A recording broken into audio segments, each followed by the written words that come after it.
Xin chào các bạn đã đến với kênh Health to Life 1986 về chủ đề review cuộc sống nông trại, thôn quê.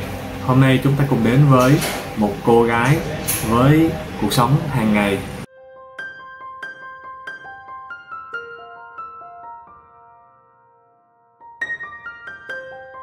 Chúng ta cùng đến với một cô gái xinh xắn. Cô gái đang đi hái đậu bắp vào một buổi sáng quê.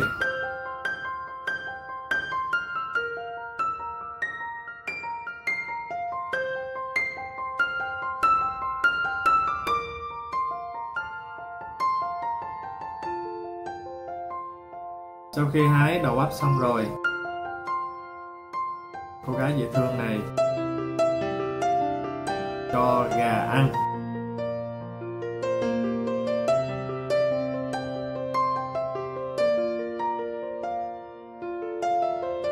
Khu vực nông trại của cô gái khá là nhiều gà,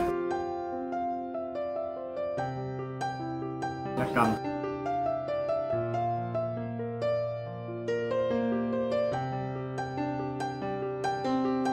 có cả heo nữa. Sau khi nước sôi rồi thì cô gái rót vào bình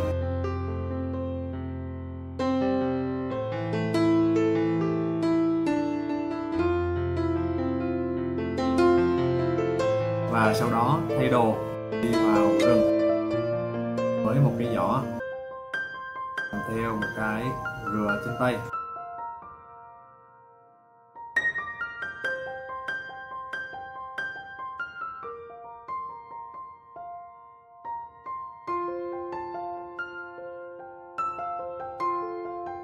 Đến kế bên một con suối.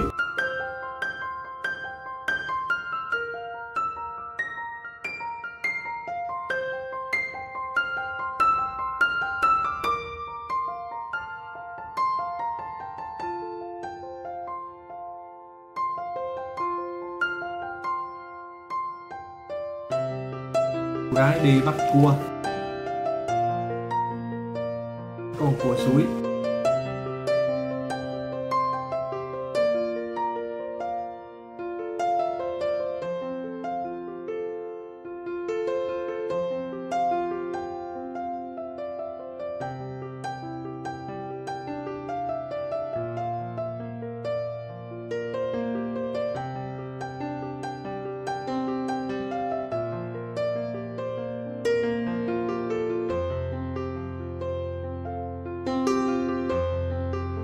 Khi bắt được vài con đó,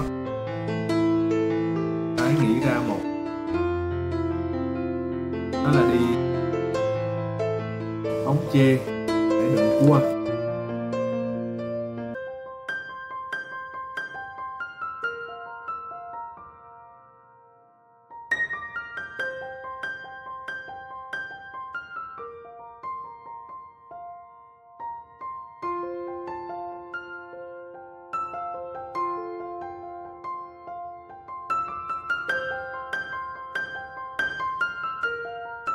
Sau khi cắt một ống chê được rồi thì cô gái đi bắt thêm cua khác.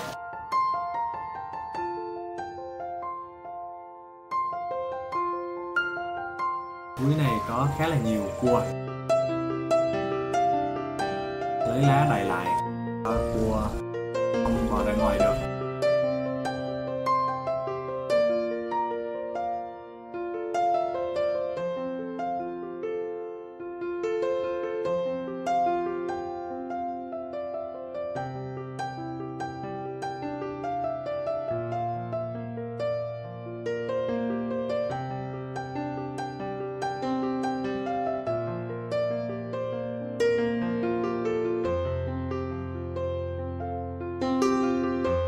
Sau khi bắt được đầy ống cua rồi, gái bắt đầu đứng lên để cua thì cô gái rửa sạch. Sau nhóm lửa lên,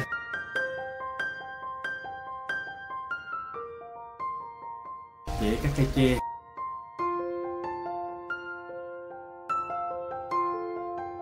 Và sau đó nướng trên bếp lửa.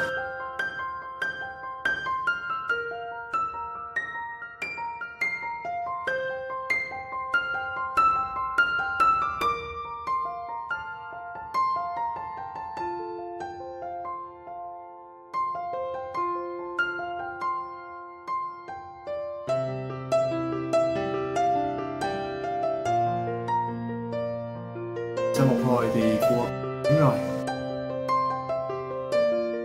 ngon lành, hấp dẫn. Quả là một bữa ăn ở một bờ suối thiên nhiên thú vị. Sau đó thì cô gái và đi về.